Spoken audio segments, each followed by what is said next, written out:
আসসালামু আলাইকুম রহমতুল্লাহ। আউযু বিল্লাহি মিনাশ শাইতানির রাজিম। বিসমিল্লাহির রহমানির রহিম। ওয়ালা তাকুলু লিমা ইউকতালু ফি সাবিলিল্লাহি আমওয়াত বাল আহইয়াউ ওয়ালাকিন লা তাশউরুন। সাদাকাল্লাহুল আযীম। প্রিয় দেশবাসী, আমরা জুলাই শহীদদের আত্মার মাগফিরাত কামনা করে আজকে আমাদের 17 বছর পর যে নির্বাচনের পরিবেশ ফিরে এসেছে। আমরা এতদিন নির্বাচনের পরিবেশে ছিলাম না, শুধু নামে নির্বাচন হয়েছিল। সুতরাং এবারের এই নির্বাচন 2026 সালের ফেব্রুয়ারির 12 তারিখ, এটা যেন অবাধ, সুষ্ঠু এবং নিরপেক্ষ হয়। যে শহীদদের আত্মদানের মাধ্যমে, আত্মত্যাগের মাধ্যমে আমরা এই পরিবেশ ফিরে পেলাম। তাদেরকে আল্লাহ শাহাদতের সর্বোচ্চ মাকাম দান করেন। আর কোরআন থেকে আমরা জেনেছি, যারা শাহাদত বরণ করে তারা মরে না, তারা জীবিত। তারা এই পৃথিবী ছেড়ে আর একটা জগতে শুধু পাড়ি জমিয়েছে। আল্লাহ তাআলা বলেন, বাল আহইয়াউ ওয়ালাকিন লা তাশউরুন। তারা জীবিত, তোমরা টের পাও না, আমরা অনুভব করি না, তারা কিন্তু জীবিত আছে।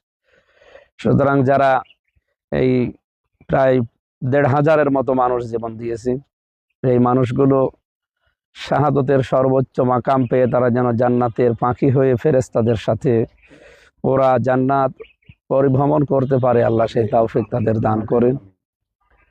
আমরা আগামীর বাংলাদেশকে জুলুম, অত্যাচার, নির্যাতন, দখলবাজ, সাদাবাজ এবং বৈষম্যহীন তৈরি করার জন্য এই লড়াইয়ে অংশগ্রহণ করেছি এবং আমরা এই নির্বাচনে অংশগ্রহণ করতে যাচ্ছি এই মন নিয়ে। সবাইকে আহ্বান জানাচ্ছি, আসেন আমরা দেশকে জুলুম, নির্যাতন এবং অত্যাচার মুক্ত করার জন্য, দেশি বিদেশি ষড়যন্ত্র থেকে মুক্ত রাখার জন্য সবাই মিলে চেষ্টা করি।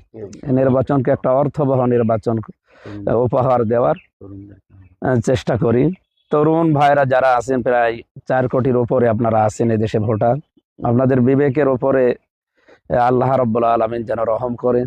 আপনি সৎ, যোগ্য এবং নিরপেক্ষ মানুষ, যারা দেশ এবং ইসলামের জন্য এই দেশে যারা জান প্রাণ দিয়ে কাজ করবে, এই মানুষগুলোর পক্ষে আপনারা থাকবেন।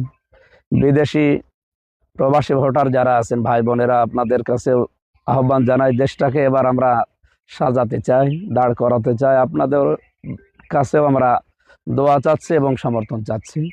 এ দেশের 18 কোটি মানুষ এবার একজোট হয়েছে, এ দেশে ন্যায় এবং ইনসাফ কায়েম করবে ইনশাআল্লাহ। আল্লাহ যেন আমাদের সহায় হন, আমিন। বারাকাল্লাহু।